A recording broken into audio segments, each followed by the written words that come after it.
Bem-vindos a mais uma aula de covariância, de estatística. E nessa aula eu vou resolver só exercícios. Eu escolhi dois exercícios para resolver com vocês, um mais teórico e um mais prático. Vamos dar uma olhada neles então. O exercício mais teórico, tá? Vamos começar com ele. É o seguinte, é o exercício 4 da lista, que fala: Pedrinho viu um conjunto de dados e resolveu fazer algumas transformações. Primeiro, diminuiu todos os dados pela média para ter média zero. Resolveu logo depois somar 50 em todos os dados para ter média 50. Depois multiplicou todos os dados por 100. No começo, a covariância do conjunto tinha valor 10. Quanto vale agora? Vamos dar uma olhada nesse exercício? E é claro, antes que a gente comece ele, a gente precisa falar sobre as regras que existem na covariância. Quando vocês vão ler sobre as propriedades da covariância, a primeira propriedade é que soma e subtração não afetam a covariância. Mas divisão e multiplicação de fato afetam. Então, como que se vai resolver no exercício?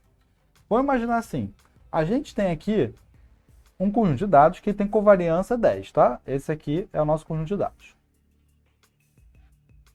E nesse conjunto de dados de covariância 10, aconteceu o seguinte: a pessoa que está lidando com esse conjunto de dados resolveu diminuir pela média, para ter média zero no final. O que significa diminuir pela média? Vamos imaginar que você tem um conjunto de dados 1, 2 e 3. Aí você sabe que a média é 2 desse conjunto. Então vamos diminuir tudo por 2. O que acontece quando você diminui tudo por 2? 1 menos 2 dá menos 1, 2 menos 2 dá 0, 3 menos 2 dá 1. Então a média agora é 0. Então se você diminuir tudo pela média, a nova média vai ser 0. No caso da covariância, ela não muda. Vai diminuir tudo pela média, mas vai continuar com a mesma covariância, porque a covariância ela testa a distância da média para os outros pontos. E não o que acontece de fato com os pontos. Ela quer ver a distância. Então ela continua sendo 10. Depois o exercício fala o seguinte: resolveu logo depois somar 50 em todos os dados para ter nova média 50. Agora, outra soma, não vai mudar a distância. Então, o que vai acontecer? Continua com a covariância 10. Aí, logo depois disso, ele multiplicou todos os dados por 100. Quando você multiplica por 100, aí realmente vai afetar a covariância. Por quê? 1, 2 e 3, média 2, distância é 1 para cada. Tá? Agora, se você multiplica por 100, o que acontece? 100, 200 e 300. A nova média é 200 e a distância agora mudou e a distância virou 100. Reparou que a distância multiplicou por 100? Então a covariância ela também é multiplicada por 100. A nova covariância então vai valer 1000.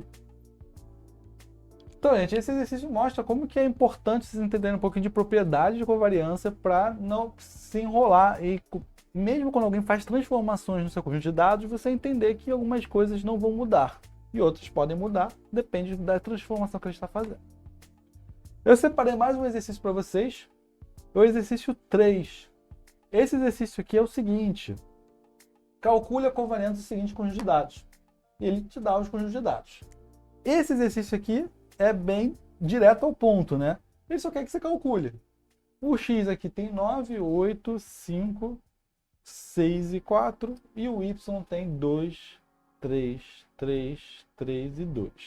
Então ele só pede para você calcular a covariância. Simples e direto, né? Como que a gente vai calcular a covariância? A covariância, gente, tem que lembrar o que ela é. Ela é a média dos desvios multiplicados. Então a gente vai ter que calcular os desvios de cada um, tanto do x quanto do y, multiplicar eles e calcular a média dessa multiplicação. O que são os desvios de x e os desvios de y? Desvio de x é x menos a média de x. Desvio de y é y menos a média de y. Tá? Então é bem direto esse ponto. Vamos lá então. Como que a gente calcula os desvios de x? Para calcular os desvios de x, eu preciso calcular primeiro a média de x. Quanto que vai dar a média de x e quanto vai dar a média de y? Vamos lá então. Para isso eu vou precisar da minha velha e boa calculadora. Vou usar o Google aqui como calculadora. Vamos tentar calcular então isso aqui. Média de x é 9 mais 8 mais 5 mais 6 mais 4. Então, para calcular a média, você precisa somar tudo e dividir pela quantidade, tá? Então, somei tudo, vou dividir agora por 5, que é a quantidade de números, dá 6,4. A média de x, então, é 6,4. A média de y dá 2 mais 3 mais 3 mais 3 mais 2, que vai ser igual a 13 dividido por 5, são a quantidade de elementos, dá 2,6. Então você tem aqui a média de y, tem a média de x. Vamos então agora calcular os desvios. Desvios é pegar cada número e diminuir pela média dele, tá? 9 menos 6,4 vai dar quanto? Vai dar 2,6.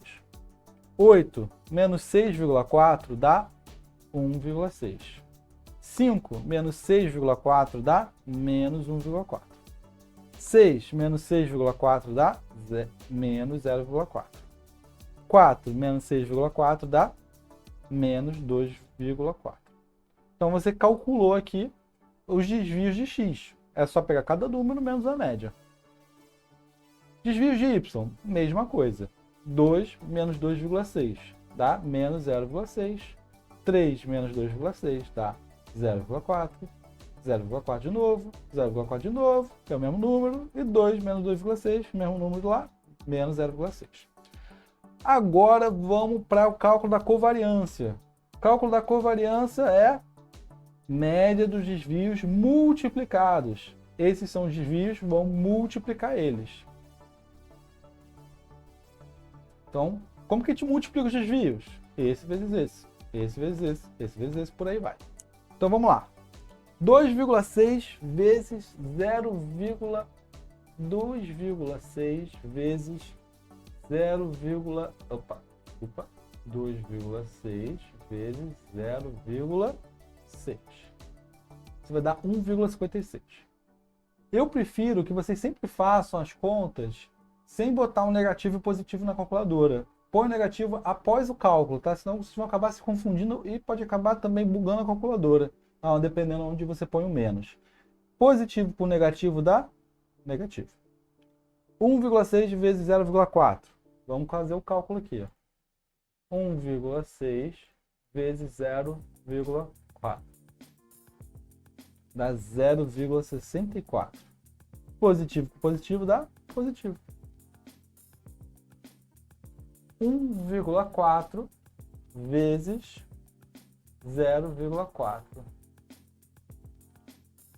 Dá 0,56. Negativo com positivo dá negativo.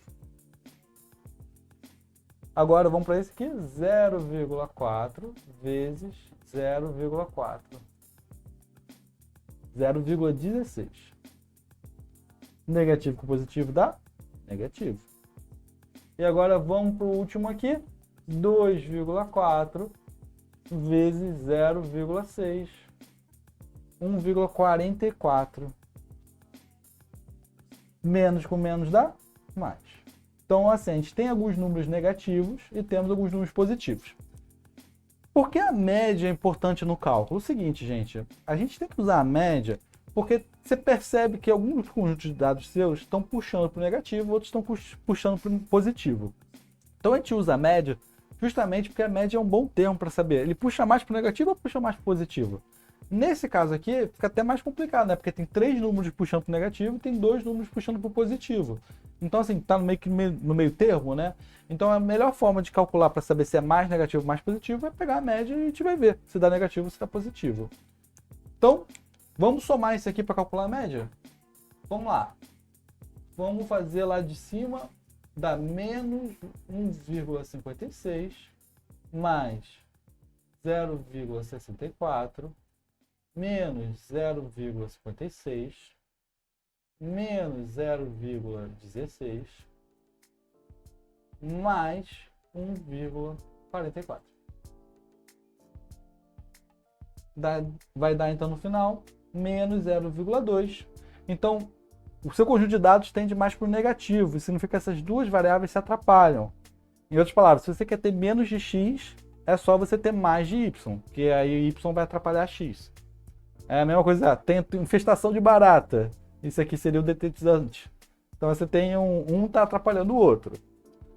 Então vamos dividir isso aqui pela quantidade de elementos, né? Porque é a média. A covariância vai dar quanto? A covariância, ela vai dar... Covariância também pode ser x de y, ou cov, tá? De covariância.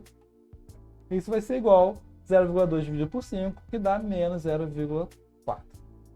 Então tá resolvido o exercício.